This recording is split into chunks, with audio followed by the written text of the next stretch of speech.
ओम शांति। आज गीतांजलि इस सीरीज का तीसरा दिन है। पहले दिन में हमने सुना, हमारे सुशील बाजी ने सुनाया कि सुनो सुनो ब्रह्मा बाबा की दिव्य कहानी। बाबा की हमने दिव्य कहानी सुनी।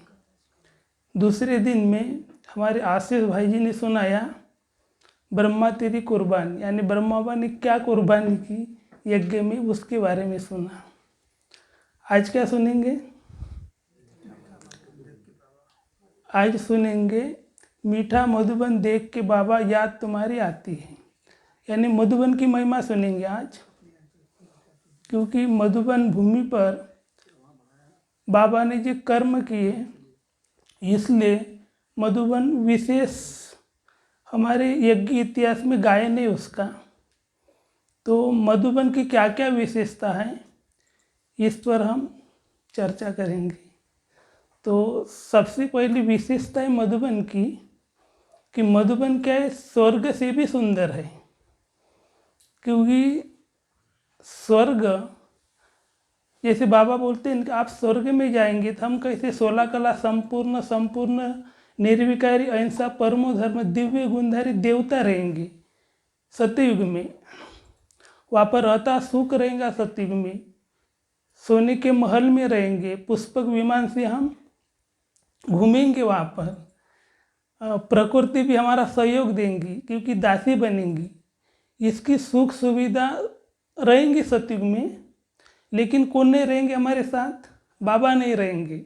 तो जिस युग में भगवान हमारे साथ नहीं, उस युग में कोई मजा नहीं हम ब्राह्मणों के लिए। इसलिए कहा है कि मधुबन स्वर्ग से भी सुंदर है, क्योंकि इस मधुबन में अभी भगवान हमारे साथ हैं। तो हम कितने भाग्यशाली है। एक बार दादी ने भी कहा था ना बाबा को कि बाबा आप मधुबन, बाबा स्वर्ग में आना। तो आप स्वर्ग में आएंगे नहीं क्या? तो बाबा ने क्या जवाब दिया था कि स्वर्ग में जाकर निमंत्रण देना। तो क्योंकि हम स्वर्ग में जाएंगे तो सब भूल जाएंगे ना, क्योंकि स्वर्ग में जो भी हमें प्रारब्ध प्राप्त हुआ है, तो यहाँ संगम युग पर जो हमने पुरुषार्थ किया, ये भी पता नहीं रहेगा कि संगम पर हमने पुरुषार्थ किया, उसका प्रारब्ध सतयुग में मिल रहा है और वहाँ पर सुख ही सुख रहेगा। इसलिए बाबा की भी याद नहीं रहेंगी। तो अभी हमें सभी पता है, यानी भगवान को भी जानते हैं हम, और यहाँ पर आदि मध्य अंत का ज्ञान भी है, नॉलेज भी है हमें इस समय।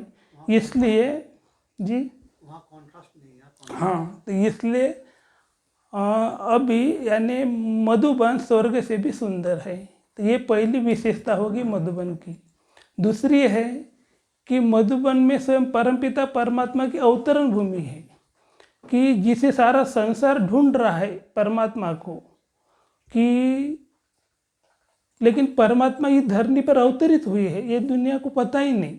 वो बड़े बड़े मंदिरों में उसको ढूंढ रहे, पूजा अर्चना कर रहे, करोड़ों आत्मा है वहाँ पर पूजा अर्चना के लिए भीड़ मचा रही है, लेकिन परमात्मा उस पर अवतरण नहीं हुआ उस मंदिरों में।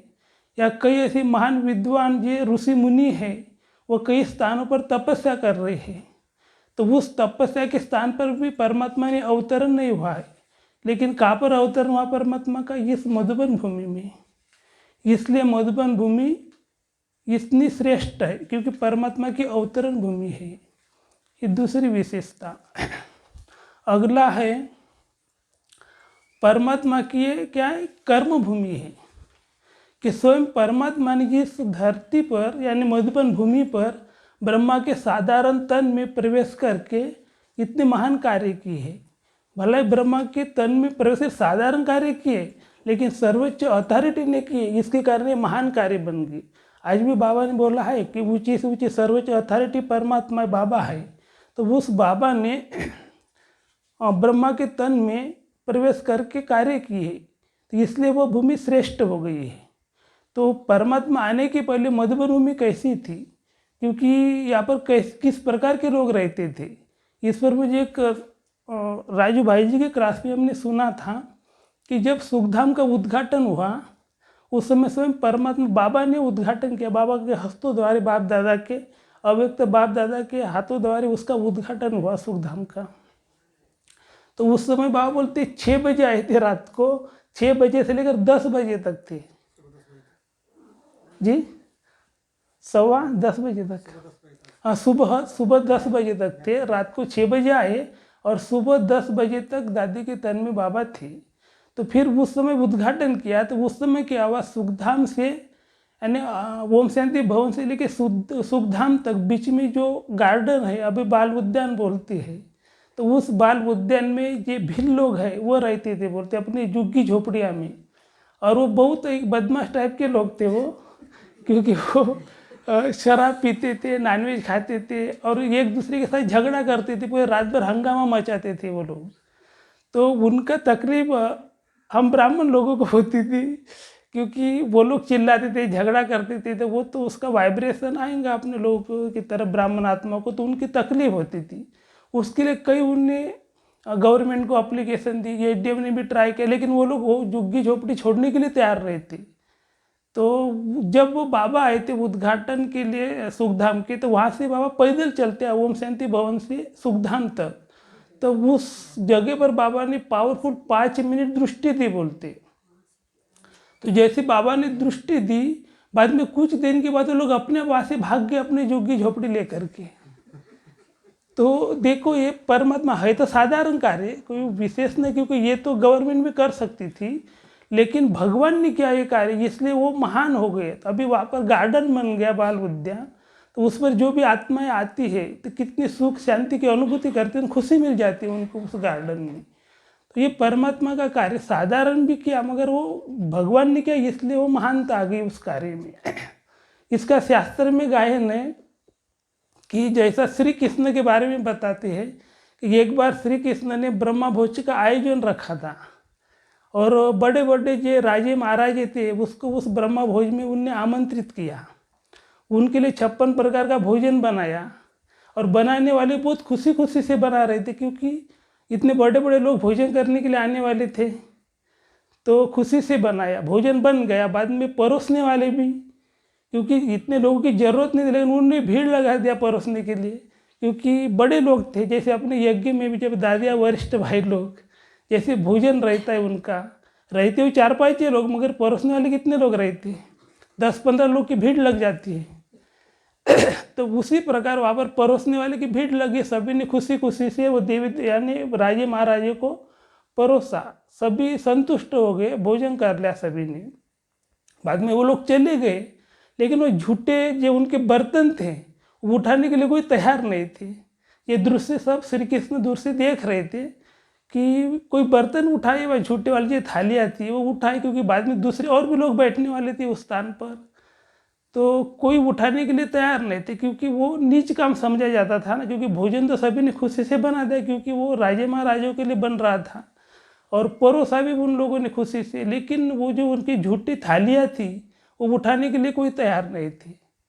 तो फिर श्री कृष्ण ने क्या किया, वो खुद उठाना चालू कर दिया, क्योंकि उस समय भी श्री कृष्ण की बहुत पद पोजीशन थी, लोग भी उस मानते थे उसको, क्योंकि अथॉरिटी थी उनकी, कि लोग विष्णु का अवतार समझते थे। तो जब लोगों ने देखा कि श्री कृष्ण खुद ये झूठे थालियाँ उठा रहे हैं, तो बाद में सभी लोग आ गए और उठा लिया फटाफट। तो ये कार्य कहानी है ये वाली, ये तो साधारण कार्य है, लेकिन जब भगवान द्वारा होता है तो उस कार्य में क्या होता है, महानता आती है। तो इसलिए अभी भी शास्त्र में गायन है कि कोई भी सत्संग होता है वहाँ पर ब्रह्मा भोज का आयोजन करते हैं, तो सबसे ज़्यादा भाग्य किसका बनते बोलते, भोजन बनाने वाले का नहीं, भोजन परोसने वाले का नहीं, लेकिन ये झूठे पत्थर या थालियाँ उठाते हैं उनका भाग्य बनता है। तो ये परमात्मा का कार्य, जो भी इस धरनी पर परमात्मा ने ब्रह्मा के तन द्वारा साधारण कार्य किया, लेकिन वो कार्य क्या महान बन गया, महानता आ गई। तो ये शिव बाबा ने कर्म भूमि है मधुबन। अगला है मधुबन। मधुबन यानी तीर्थ स्थान है, क्योंकि जैसे शांति स्तंभ है, उनके ज्ञान स्तंभ की तरफ देखो 3 ऐसे महावाक्य लिखे हैं कि परमपिता परमात्मा सभी के पिता है, क्योंकि परमात्मा सिर्फ हम ब्राह्मण आत्माओं के पिता नहीं थे, ज्ञानी अज्ञानी सभी के पिता है वो। तो इसलिए वही धरती पर सभी का उद्धार करने के लिए आए हैं। दूसरा महावाक्य लिखा है कि भारत देश सभी देशों में महान देश है। क्यों महान देश है? क्योंकि अभी अमेरिका कितनी रिचेस्ट ऑफ द वर्ल्ड में सभी से ऊंचा अमीर देश है, लेकिन भगवान उस अमेरिका में नहीं गए या लंदन में नहीं गए, भारत की भूमि पर भी उनका अवतरण हुआ है। तो भगवान के अवतरण के कारण ये क्या हुआ, यानी भारत देश महान बन गया। और तीसरा महावाक्य लिखा है कि आबू सभी तीर्थ स्थानों में श्रेष्ठ तीर्थ स्थान है। देखो आबू ये साधारण था ना पहले ऐसा, लेकिन अभी भगवान का अवतरण के कारण एक तीर्थ स्थान बन गया, जहाँ पर करोड़ आत्माएं भक्त लोग किसी तीर्थ स्थान में जाते हैं, लेकिन वहाँ पर तीर्थ स्थान इतना महान नहीं, लेकिन उससे भी कई पटिन ये अपना मधुबन तीर्थ स्थान महान है। तो इसलिए भगवान का अवतरण इस भूमि पर होने के कारण ये मधुबन महान तीर्थ स्थान के रूप में गाया जाता है। तो और मधुबन की क्या महिमा है? मधुबन यानी दिलवाड़ा मंदिर भी मधुबन में, क्योंकि जब बाबा भी मुरलियों में मधुबन की महिमा करते उसमें यानी दिलवाड़ा मंदिर का ही नाम लेते हैं। तो ये दिलवाड़ा मंदिर के हम ब्राह्मण आत्माओं ने इस भूमि पर जो तपस्या की है, तो उसका यादगार यानी दिलवाड़ा मंदिर है। वहाँ पर भी दिलवाड़ा मंदिर में अपन जाते हैं तो वहाँ पर जो मेन मंदिर है उसके बाजू में कितने ऐसे 51 कप्पे हैं, और उसमें वो तपस्वी लोग तपस्या करते हुए दिखाई देते हैं, और उसके छत के ऊपर भी तपस्वी तपस्या कर रहे हैं। तो ये किसका यादगार है? हम आत्माओं का भी यादगार है ना, क्योंकि हमने संगम युग पर इस भूमि पर जो तपस्या की है उसका यादगार भक्ति मार्ग में उस रूप में वो किया है।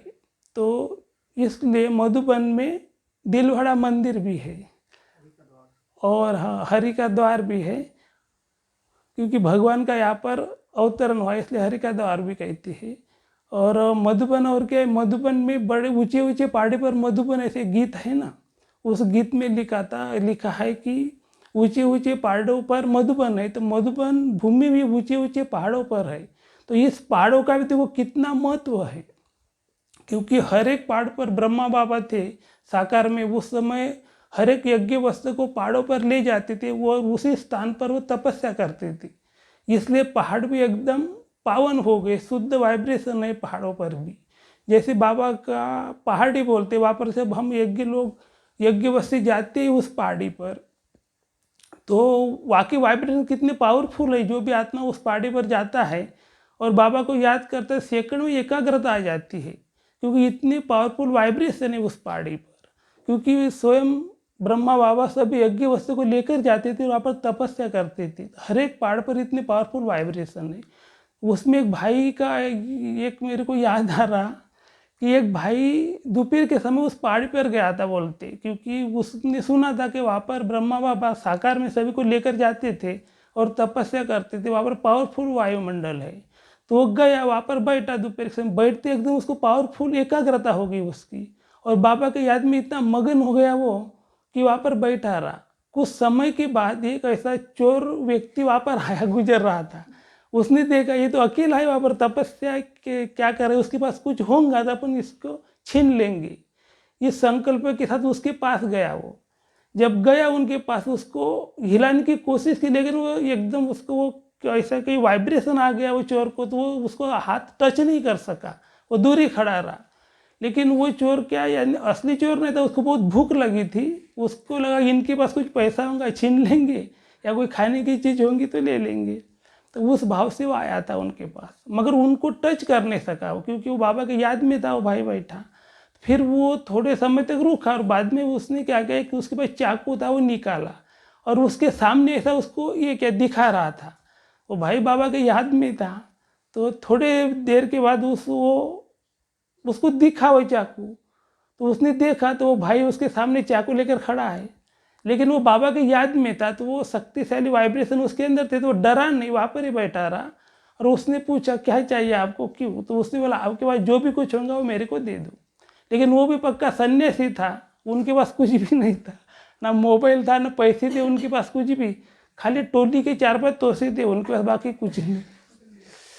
तो फिर उसने बोला कि मेरे पास खाली ये तोसिए है भाई, ये ले लो। बाद में उसने पूछा कि आप ये ऐसे काम क्यों करते हैं?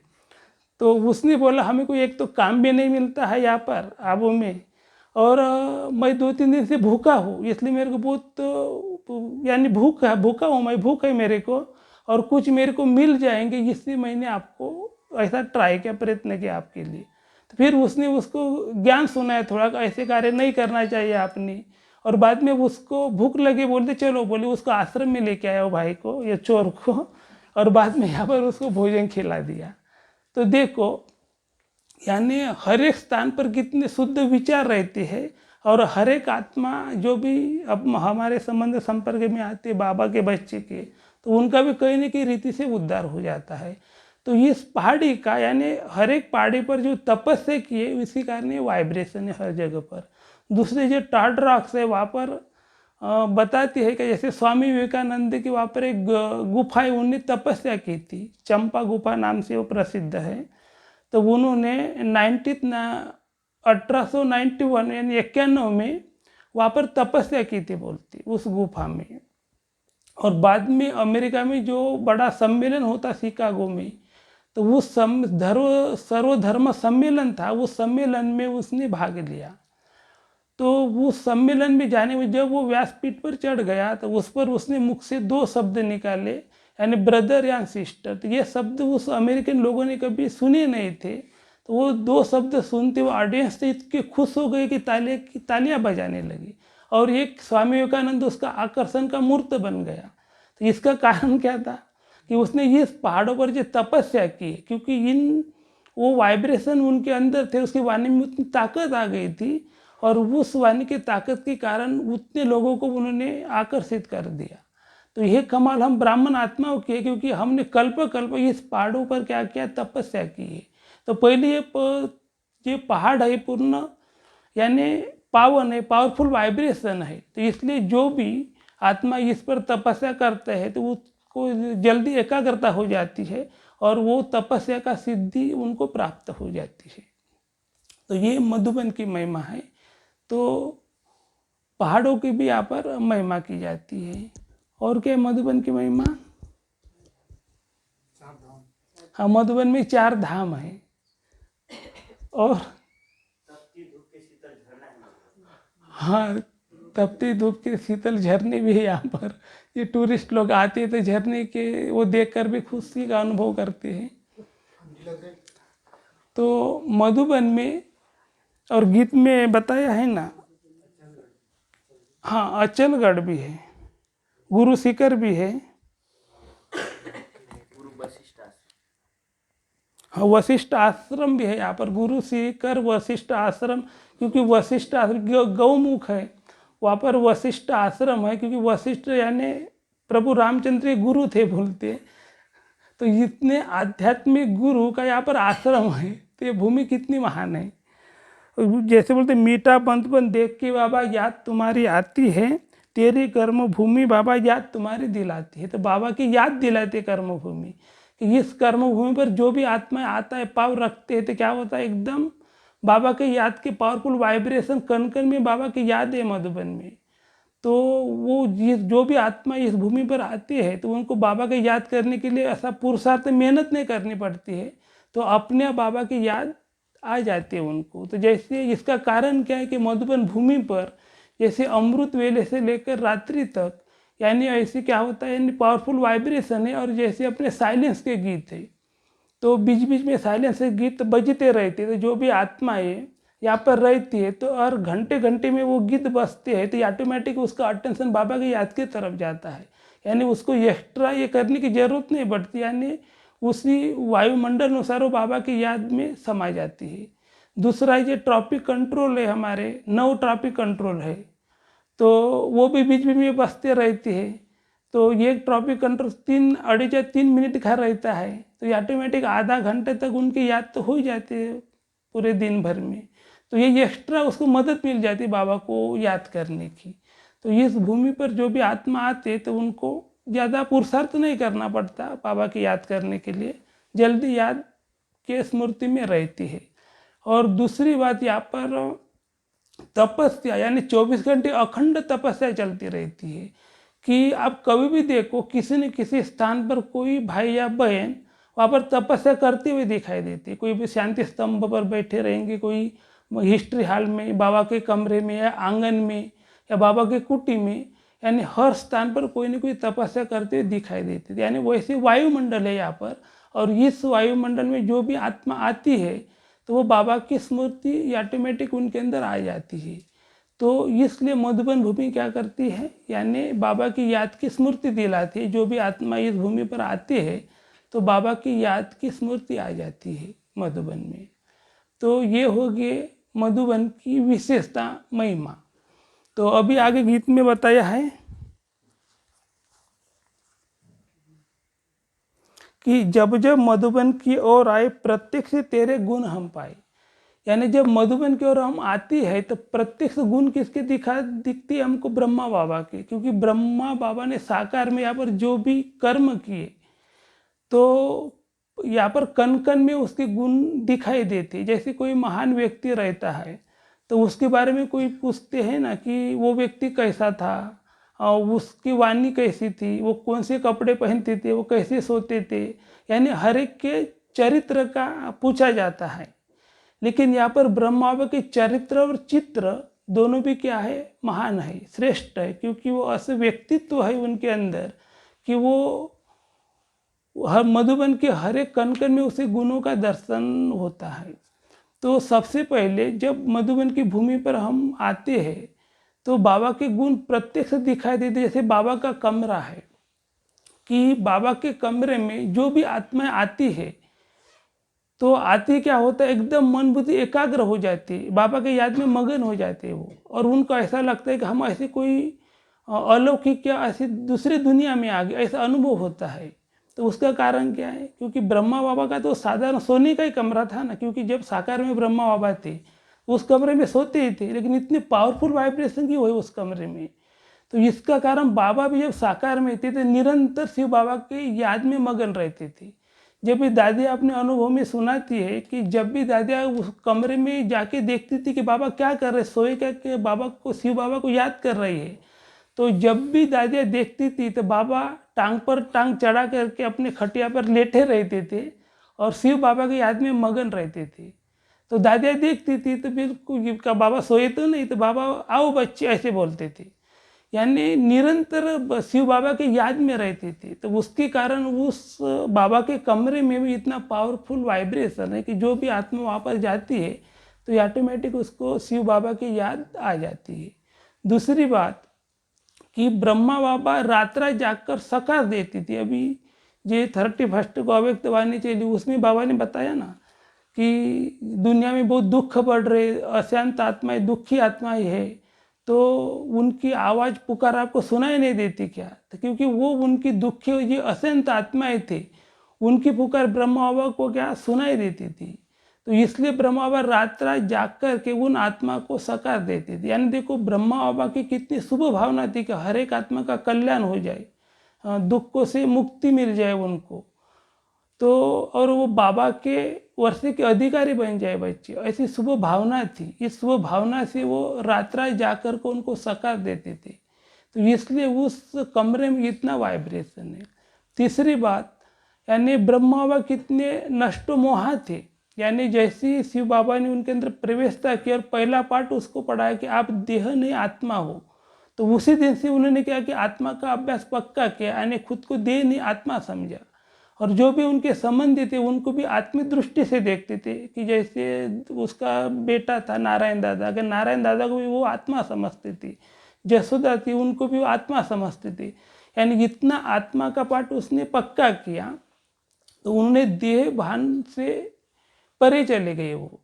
तो ये बाबा की विशेषता थी, यानी गुण था उसके अंदर। इस पर रमेश भाई जी ने एक हमने पढ़ा है, वो बता रहे थे जैसे विश्व को किशोर भाव, विश्व को भाव भी है वो उनके भतीजे, तो जब वो बहुत वो एडमिट थे बॉम्बे के हॉस्पिटल में, बहुत ज़्यादा उनकी तबीयत खराब थी और कुछ दिन के बाद उसने शरीर छोड़ दिया।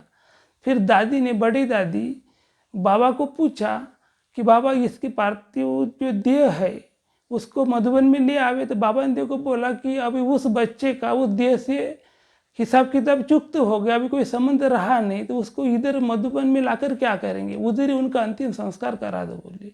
और देखो कितने बाबा नष्टो मोहा थे कि उनका लौकिक को भतीजा था और लौकिक में भी उन्होंने बहुत उसको मदद की थी और अलौकिकता में भी उन्होंने बहुत उनको यज्ञ का कारोबार संभालते थे, मदद करते थे। लेकिन जब उनने शरीर छोड़ा तो बाबा ने उसके प्रति कोई मोह नहीं दिखाया कि उसका वहीं पर भी अंतिम संस्कार करा दो बोले। तो ये इस प्रकार बाबा एक नष्ट मोहा थे, ये गुण बाबा के अंदर था। और बाबा त्यागी थे, क्योंकि ब्रह्मा बाबा ने त्याग कितना किया उन्होंने। जब भी शिव बाबा ने उसको साक्षात्कार देखा है दुनिया का विनाश होने वाला है, तो वो देखते उनके अंदर एकदम वैराग जागृत हो गया। और उनकी जो स्थूल धन था वो कैसा लगा उनको, एक मिट्टी समान लगा था। तो सारा धन इकट्ठा करके उन्होंने एक ट्रस्ट तैयार किया माताओं की, और उसमें उसने सरेंडर कर दिया, समर्पित कर दिया, यानी विल कर दिया वो अपना धन सब। तो इतने त्यागी थे ब्रह्मा बाबा। तो इस बाबा के कमरे में ये गुणों का हमें दर्शन होता है कि बाबा निरंतर ब्रह्मा बाबा शिव बाबा के याद में रहते थे। और हर एक आत्मा के प्रति उनकी शुभ भावना थी, कल्याण की भावना थी, और त्यागी थे वो। तो ये और सादगी थी उनके अंदर। तो इतने ब्रह्मा बाबा में गुण मूर्त थे। तो बाबा के कमरे में इतने गुणों का दर्शन होता है। दूसरे बाबा की कुटी में, तो शिव बाबा ने कुटी के बारे में कौन से महावाक्य उच्चारण किए कि यदि उदासी आ जाए मन में तो उदासी को दूर करने के लिए बाबा के कुटी में बैठ जाओ तो आपकी उदासी दूर हो जाएंगी। तो उसका कारण क्या कि ब्रह्मा बाबा ने ऐसी क्या उस कुटिया में तपस्या की कि जो भी विश्व के कोने कोने की आत्मा उस कुटी में बैठ जाती है तो उसकी तप यानी उदासी दूर हो जाती है। क्योंकि उस समय हर जगह से बाबा को खत आते थे, तो उस खत में हर एक माताएं भाई लोग या बहन अपनी समस्या लिखते थे कि या कोई ये बांधेली माता है उनको जो घर से बहुत तकलीफ होती थी वो उसका भी वो लिखती थी वो खत में, या किसी को पुरुषार्थ में विघ्न आते आगे बढ़ने रहे तो उसके बारे में समस्या लिखी रहती थी। तो बाबा सब वो खत पढ़ते थे और पढ़कर उनके जवाब देते थे, और उन लोगों को उमंग उत्साह मिल जाता, उनकी समस्या खत्म हो जाती थी, उनके विघ्न समाप्त हो जाते थे। तो इस प्रकार उसकी उदासी समाप्त हो जाती थी और उसको उमंग दिलाते थे बाबा। तो उसके कारण आज भी अपन उस कुटी में बैठते थे तो अपनी उदासी समाप्त हो जाती है और हम उमंग उत्साह में आ जाते थे। दूसरी बात, ब्रह्मा बाबा कितने एकाग्र थे, क्योंकि जो भी खत आते थे जितने भी, क्योंकि उस समय ब्रह्मा बाबा कितनी उम्र थी मगर उतनी उम्र होते हुए भी वो सारे ये खत रहते थे तो वो बाबा पढ़ते थे, एकाग्रता से पढ़कर उतने खत का जवाब भी देते थे ना वो। तो इतनी एकाग्रता थी उसके अंदर, ब्रह्मा बाबा के अंदर।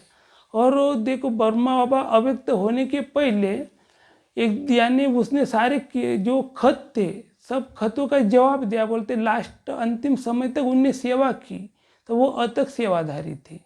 तो इसमें जो हम कुटी में जाते तो इस प्रकार के ब्रह्मा बाबा के गुण हमें दर्शन होता है, क्योंकि वो अतक सेवाधारी थे, स्वतः खुद भी उमंग उत्साह में रहते थे और दूसरे को भी उमंग उत्साह दिलाते थे। तो ये गुण हमें कुटी में बाबा के दर्शन होता है। बाद में हिस्ट्री हाल में देखो, हिस्ट्री हाल के बारे में बाबा ने शिव बाबा ने महावाक्य उच्चारण किया है कि मन में यदि व्यर्थ संकल्प के तूफान चले तो क्या करना, हिस्ट्री हाल में बैठ जाओ। तो हिस्ट्री हाल में बैठते हमारे अंदर जो तूफान चलते व्यर्थ वो समाप्त हो जाती। तो इसका कारण क्या है, क्योंकि जब साकार में ब्रह्मा बाबा थे तो हिस्ट्री हाल में सब क्लासेस चलते थे, तो बाबा संधि पर बैठ करके सब ज्ञान की बातें सुनाते थे। क्योंकि जो शिव बाबा ने श्रीमत दी उस श्रीमत अनुसार भी वो सजेशन देते थे, उसमें अपनी मनमत कभी भी मिक्स नहीं करते थे। और हर एक आत्मा की क्या करते थे, वो विशेषता देखते थे, कभी कमी कमजोरी किसकी नहीं देखते थे।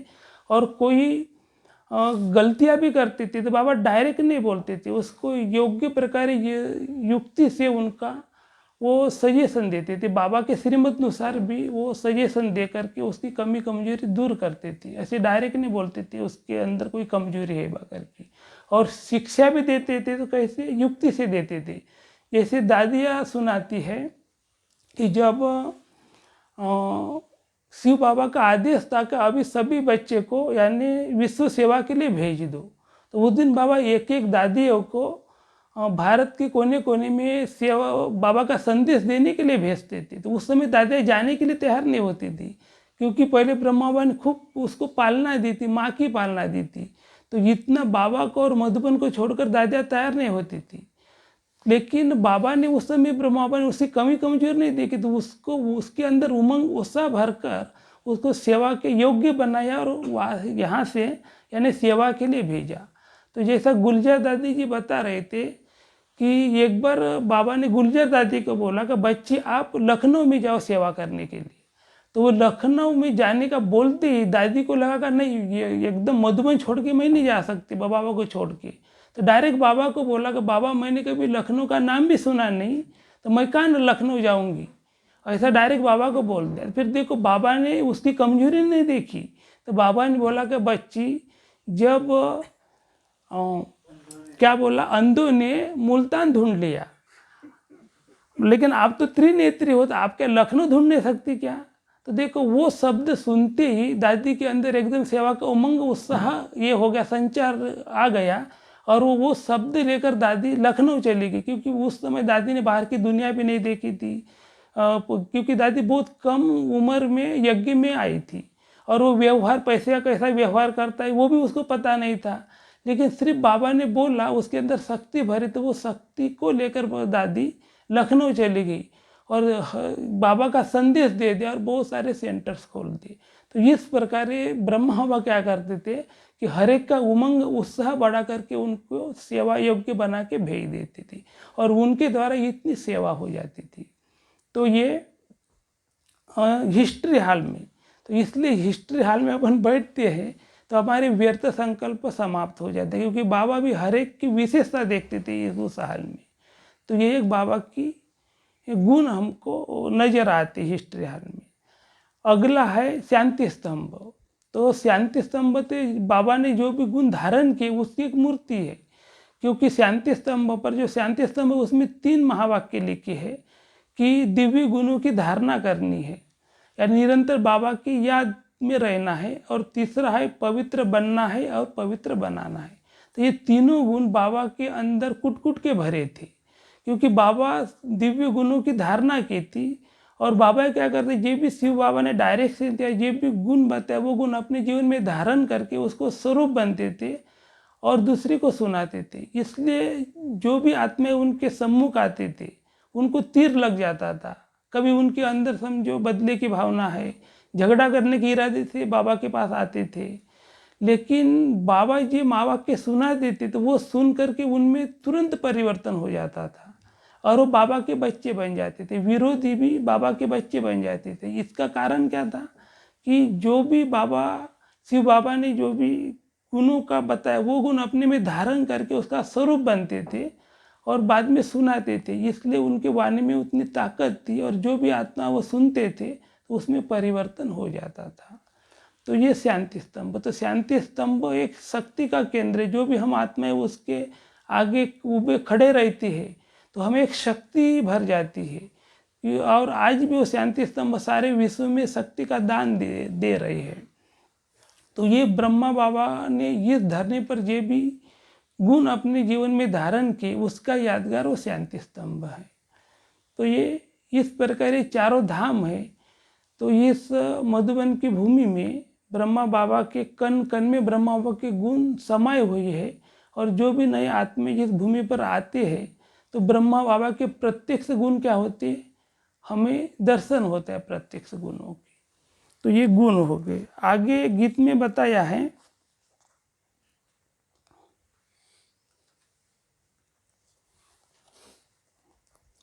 गूंजे मधुबन में मुरली प्यारी देती श्रीमत तुम्हारी न्यारी। यानी इस मधुबन में गूंजे मुरली, यानी जो मुरली का बोलते हैं ना बाबा का, मधुबन में मुरली जो परमात्मा सुनाते हैं तो उसका बहुत ही विशेष महत्व है मुरली का। जैसे शास्त्र में गायन है ना, जैसे श्री कृष्ण के बारे में सुनाते हैं कि मधुबन में मुरली बाजे, तो जब श्री कृष्ण मुरली की आवाज़ करते थे बोलते वहाँ पर, तो 3 बातें होती थी। जो भी गोपियाँ है जब भी मुरली की धुन आवाज़ सुनती थी तो अपने धंधाधड़ी के सब कार्य छोड़ करके दौड़ी दौड़ी वो सुनने के लिए चली जाती थी बोलती। बाद में उसे घर से उसकी जो पतिदेव है उसको मारते भी थे, या जो सासू देवी सास देवी है उनकी, वो भी डांट भी लगाते थे, लेकिन उसकी परवाह नहीं रहती थी उनको। वो मुरली सुनने के लिए दौड़े दौड़े आ जाते थे और मुरली सुन लेती थी वो गोप गोपियाँ। दूसरी बात सुनाती है शास्त्र में कि जैसे जो गाय थी, गाय भी बोलते हो मुरली जब श्री कृष्ण बजाते थे तो चारों तरफ उसको घेर लेती थी और वो एक जगह पर स्थिर मुरली सुनती थी बोलते। ये भी एक गायन है उसका। तो उसके बारे में और विस्तार में बताया है कि जब श्री कृष्ण विष्णु का अवतार था बोलते, और वो साकार इस सृष्टि पर जब जन्म लेने वाले थे, यानी कुछ कार्य करने के लिए, तो वो जे देवी देवताएं थे उनके संग में रहना चाहते थे कि हम भी उसके भाग लेंगे वापस ले करके, यानी उसके संग में रहेंगे, श्री कृष्ण की बाल लीला करेंगे सृष्टि पर, तो वो भी हम देखेंगे। तो उसलिए उन्होंने उस रूप में जन्म लिया बोलते हैं ऐसा। तो ये शास्त्र में लिखा है गायन है ऐसा। और तीसरी बात है कि ये यमुना नदी थी तो वो भी स्थिर हो जाती थी बोलते, जैसे श्री कृष्ण बांसुरी बजाते थे तो वो भी झाके हुआ पानी रुक जाता था उनका। तो ये प्रकृति भी विजय प्राप्त की थी। ये जो मुरली हमारा यादगार है, क्योंकि जब भी साकार में ब्रह्मा बाबा के तन में शिव बाबा आकर जब मुरली चलाते थे तो उस समय जो बांदिलिया माताएं थी, कितनी बांदिलिया थी, लेकिन वो मुरली सुनने के लिए घर से आ जाती थी, दौड़े दौड़े आकर वो मुरली मिस नहीं करती थी, सुनती थी। उसके लिए उसके घर के लोग कितने उसको बंधन करते थे, कितने विघ्न डालते थे, मारते थे, लेकिन माताओं कन्याओं को उनकी परवाह नहीं थी, लेकिन वो मुरली के लिए दौड़े दौड़े आ जाती थी। दूसरे वो गैया का उदाहरण दिया, तो हम भी बाबा ही बोलते हैं ना कि ब्रह्मा बाबा के हम साथ रहेंगे, साथ चलेंगे और साथ सतयुगी दुनिया में आएंगे हम। तो अभी हम भी ब्रह्मा बाबा के क्या साथ, हर कल्प में ब्रह्मा बाबा के साथ रहे हैं, और अंतिम समय में जब दुनिया का विनाश हो जाएगा तो अपने घर में जाएंगे तो उस समय ब्रह्मा बाबा के साथ जाएंगे, और अपनी नई राजधानी में आएंगे हम तो उस समय ब्रह्मा बाबा के साथ रहेंगे। यानी द्वापर युग से हर एक कल्प में हम ब्रह्मा बाबा के साथ साथ रहे हैं। तो इसका यादगारों शास्त्र में वैसा लिखा है। और तीसरा, जो यमुना का पानी स्थिर हो जाता था तो हम भी जो योग साधना करते, बाबा के श्रीमत अनुसार पुरुषार्थ करते, तो हमारे अंदर उतना वाइब्रेशन आ जाता है, तो प्रकृति भी क्या हो जाती है, हमारी दासी हो जाती है। तो जो भी हम यदि उस स्थिति में पहुंच गए तो जो भी आर्डर करो तो उसी अनुसार वो प्रकृति भी हमारा आर्डर मानेंगी। तो ये हमारा एक गायन है। और आगे गीत में बताया है कि गुंजे मधुबन में मुरली तुम्हारी, देती श्रीमत तुम्हारी नारी। यानी बाबा के ये श्रीमत मिलते हैं हमें मुरली में से। तो अमृत वेले से लेकर रात तक हर कार्य की बाबा ने श्रीमत दी है। तो वो श्रीमत अनुसार यदि हम चलेंगे तो हम पुरुषार्थ में आगे बढ़ सकते हैं। तो जैसे ये 4 सब्जेक्ट है, ज्ञान, योग, धारणा और सेवा, इसके बारे में बाबा ने जो श्रीमत दी, जैसे ज्ञान के बारे में बाबा ने श्रीमत दी है कि हर कार्य की श्रीमत दी। जैसे हम ज्ञान सुनते हैं तो जो भी मुरली सुनाने वाली बहन है या भाई है, समझे, उसको नहीं देखना है हमें, तो उनके द्वारा परमात्मा मुरली हमें सुना रहा है। इस भाव से जब हम मुरली सुनेंगे तो मुरली का एक एक पॉइंट हमारे को ये टच हो जाएगा हमें, और वो हमारी बुद्धि में फिट होने के बाद हम उसका मनन चिंतन कर सकते। जैसे मम्मा भी जब ब्रह्मा बाबा मुरली सुनाते थे, बोलते चात्रक होके वो एक एक पॉइंट सुनती थी और अपने जीवन में धारण करके फिर सुनाती थी। इसलिए उस ज्ञान वाणी में इतनी ताकत आई थी कि जो भी आत्मा है, यानी वो मम्मा की वाणी सुनते थे तो एकदम उनमें परिवर्तन हो जाता था, क्योंकि उनको साक्षात्कार हो जाता था। एक जगदम्बा है, सरस्वती, इस प्रकार का साक्षात्कार होता था। तो इसका कारण क्या है, वही है क्योंकि मम्मा भी मुरली अपने जीवन में धारण स्वरूप करके भी सुनाती थी, इसलिए। दूसरा है, योग के बारे में बाबा ने श्रीमत दी है कि जो भी योग करना है तो निरंतर बाबा की याद में रहना है। जैसे हम बाबा ने बोला कि 8 घंटे बाबा के याद में रहना है, तो हम एक जगह पर 8 घंटे तो बैठ नहीं सकते ना, क्योंकि हर एक को धंधा धोरी का कार्य करना पड़ता है। तो उसके लिए बाबा ने विधि बताई है कि चलते फिरते घूमते फिरते बाबा की याद करना है। तो इस प्रकार हमारे निरंतर याद हो जाएंगे 8 घंटे। तो निरंतर याद में याद की बाबा ने श्रीमत दी। बाद में धारणा की, क्योंकि जो भी हम अपने जीवन में गुण धारण करके दूसरे को सुनाएंगे तो मनसा, वाचा और कर्मना में क्या हो जाएगा, पावर आ जाएगा, शक्ति आ जाएंगी। जैसे मनसा में है, समझो हम अपने जीवन में धारण करेंगे ज्ञान, तो दूर बैठे व्यक्ति को भी हम सेवा कर सकते हैं। या ऐसे वाइब्रेशन देंगे तो वो टच हो जाएंगे वहाँ पर, और उस आत्मा में परिवर्तन हो जाएगा। या वो दुखी आत्मा है, उसके दुख हम यहाँ से बैठे दूर वाले व्यक्ति के दुख भी दूर कर सकते हैं। तो ये बात है। और वाणी में भी जो गुण हम बाबा जो ज्ञान बताते हैं वो अपने जीवन में धारण करके हम सुनाएंगे, तो हमारे वाणी में क्या आ जाएंगी, ताकत आ जाएंगी।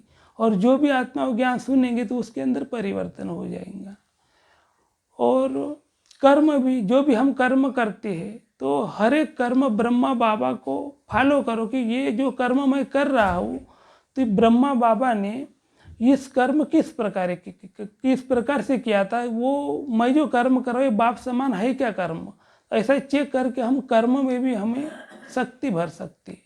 तो इस प्रकार जो भी हम चारों सब्जेक्ट अपने जीवन में धारण करके यदि चलेंगे तो हम पासविद आनर बन जाएंगे। तो ये मुरली की बात होगी।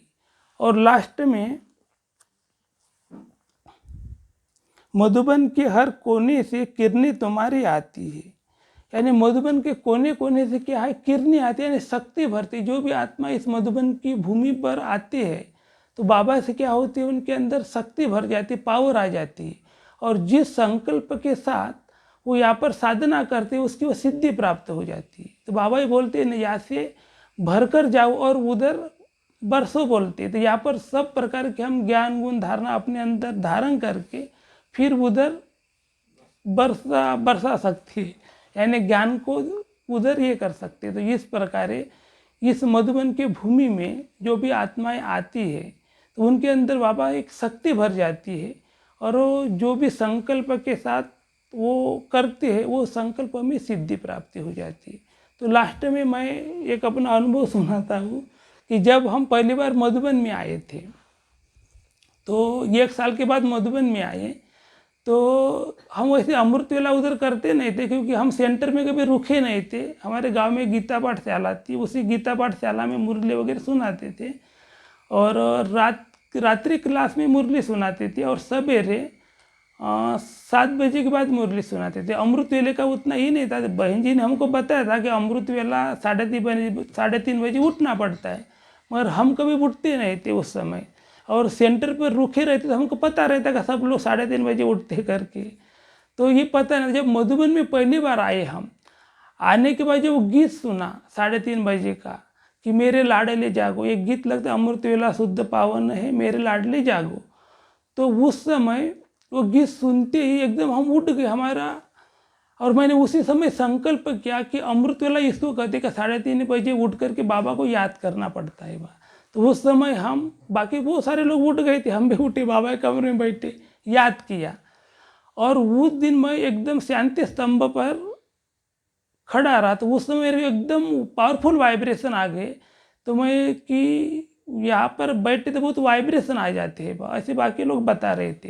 तो बाद में दूसरे दिन मैंने संकल्प किया हम 2 बजे उठकर शांति स्तंभ पर बैठेंगे। तो उस समय वो टेम्परेचर था माइनस चल रहा था, वो ठंडी का समय दिन थे उस समय, और हम पहली बार मधुबन में आए थे तो उतने गर्म कपड़े भी लेकर ना आए थे, खाली एक शाल लेके आए थे हम, क्योंकि हम उधर उतनी ठंडी नहीं रहती है। तो जब मैं दूसरे संकल्प किया था, दूसरे दिन उठा एकदम 2 बजे उठ गई, 2 बजे के पहले उठ गए, 1:30 बजे हमारी नींद खुल गई।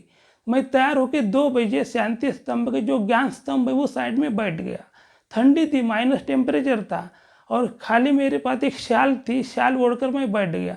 2 बजे से लेकर 5 बजे तक पता ही नहीं चला मैं कैसा बैठा वहाँ पर। इतना अनुभव हुआ, यानी इतनी बाबा ने शक्ति भरी मेरे अंदर कि देखो, यानी मधुबन के हर एक कोने में कितनी पावर रहती। बाबा बोलते हैं जो भी आत्मा आती तो भरपूर होके जाती, प्राप्ति स्वरूप हो जाती। तो वो मैंने प्राप्ति किया, और तभी से मैंने संकल्प किया कि हम अमृत वेला कभी मिस नहीं करेंगे। तो बाद में हम गए, बाद में विधिवत वहाँ पर अमृत वेला करने लगे गीता पाठशाला में। तो 3 बजे उठ करके हम तैयार होकर 4 बजे गीता पाठशाला में आ जाते थे, और वहाँ पर क्लास चलता था। इसकी क्लास में हमने कई बार बताया कि किस प्रकार लोग वगैरह बढ़े, बाद में कि पहले ज़्यादा लोग नहीं थे, 4-5 लोग थे, बाद में 100 लोग तक ऐसी संख्या बढ़ती गई। तो ये संकल्प, जब अपन मधुबन में जो भी संकल्प करके जाते हैं तो वो क्या फलीभूत हो जाते हैं और उसमें सफलता मिलती है। तो इस प्रकार मधुबन भूमि का महत्व है। और जो भी आत्मा इस मधुबन भूमि में आती है, और हमें ये अभी अव्यक्त मासित हमें हर एक को ये भी संकल्प करना है कि ब्रह्मा बाबा ने जैसे अपने अंदर गुणों की धारणा की है और उसके स्वरूप बने और संपूर्ण स्थिति को प्राप्त किया है, वैसा ही हमें भी अपने जीवन में गुणों की धारणा करके अपने मंजिल तक पहुंचना है। तो हमें आने वाले सत्युग में ऊंचे पद की प्राप्ति होगी। ओम शांति।